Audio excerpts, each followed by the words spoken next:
and welcome. Today we are looking at some of the neon options available at dressitupshop.com. There are so many different shapes and styles and animals and all kinds of fun in bright pops of color, starting with the Star Brights.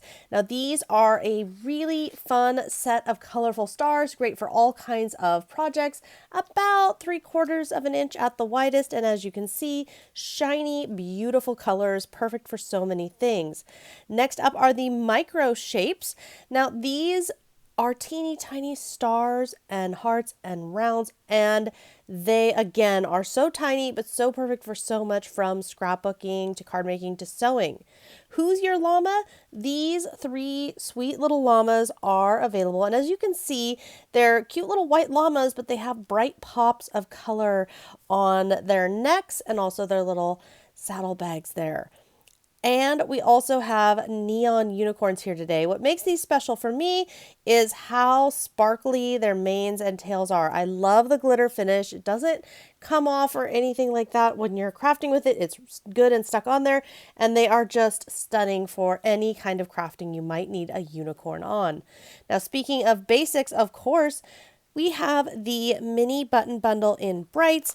Not only are these super cute tiny buttons great for all your projects, but I love the way it's stored. Each one is contained within its own little round sealable container, and then all of that within a box, so you can stay organized whether you're crafting at home or on the go. And these colors are great both with other neon products or without. Now that we've talked about some of the neon products, let's make a card. So I'm making a standard 5.5 by 4.25 inch card. All you're going to need are some cardstock pieces.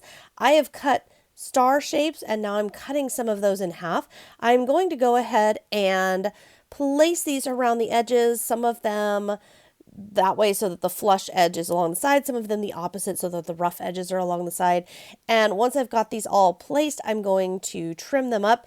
This is just to give me a baseline background and just kind of pieces of stars around before I glue a smaller piece of paper. This is 3 3/4 by 5 inches on top. Now I am going to stitch around the edges. That's totally optional. You could stitch, hand stitch, use pen work, or skip. Here is my tip though.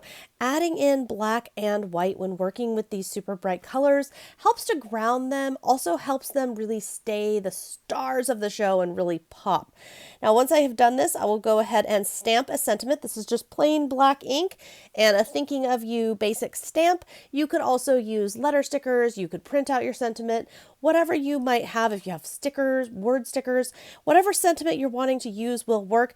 These neon buttons are really versatile, will work for any range of occasions, anytime you're just really wanting to pop some bright color in there. Now I am adhering all of my paper stars that remain, just kind of layering over, and the reason I put the sentiment first was so that I could kind of build the base of my card design. Next up is my unicorn head. I did remove the shank. I just used a pair of scissors and removed the shank so that the back of the button would lay flush against my card and some strong liquid adhesive. Then I am taking some more of that strong liquid adhesive, placing it around and adding in different sizes of the stars and the hearts from these neon button collections. And this is just going to add texture and detail to my card. Now, if you're concerned about mailing, you can put an insert little piece of chipboard or something like that in the front of your card. It may require extra shipping costs if it is especially bulky. My other tip to you is I like to make bulky cards like this when I'm also mailing a gift. So I just put it in the box with the gift and either hand deliver or ship, and off it goes to its recipient. Isn't this a fun card idea? And aren't these bright neons just so much fun? Please leave a comment and do share. How are you creating with neon these days? Or do you have questions, comments, or things that you would like to see us cover in future? We would love to hear from you. Happy crafting!